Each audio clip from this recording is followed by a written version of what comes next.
Good afternoon, my name is Ben Norman. I'm the Assistant Chief Fire Officer and I'm also Lancashire Fire and Rescue's representative working with the multi-agency partnership around the COVID ongoing issues as part of the Lancashire Resilience Forum.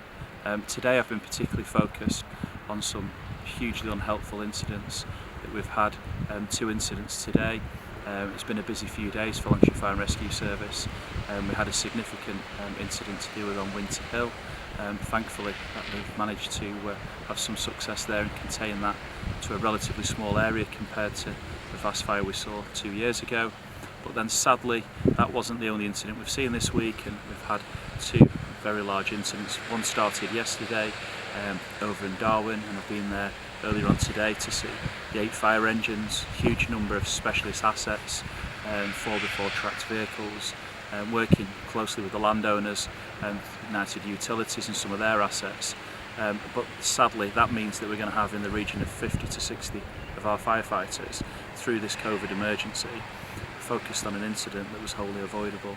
That was somebody that, by their own admission, they called the incident in and have since spoke to the police and given a full account of that fire. That, whilst not deliberate, as I say, was wholly avoidable by virtue that you don't need to take a barbecue to enjoy the fabulous countryside that we've got. I did it yesterday with my wife and family.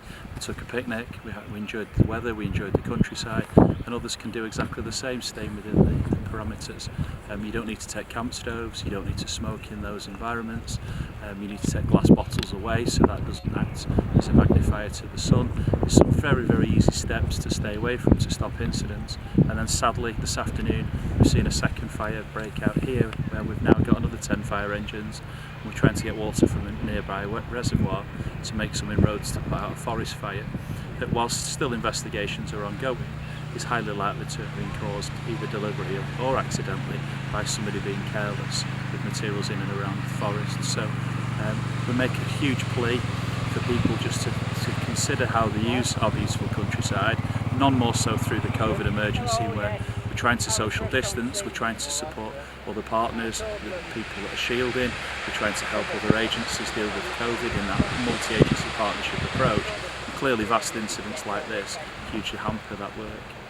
So stick to government guidelines, get out and enjoy the countryside in a way that's allowed, but do it in a considered and controlled way. There's no reason why we need to have any of these incidents. As I've said previously, they are wholly unavoidable.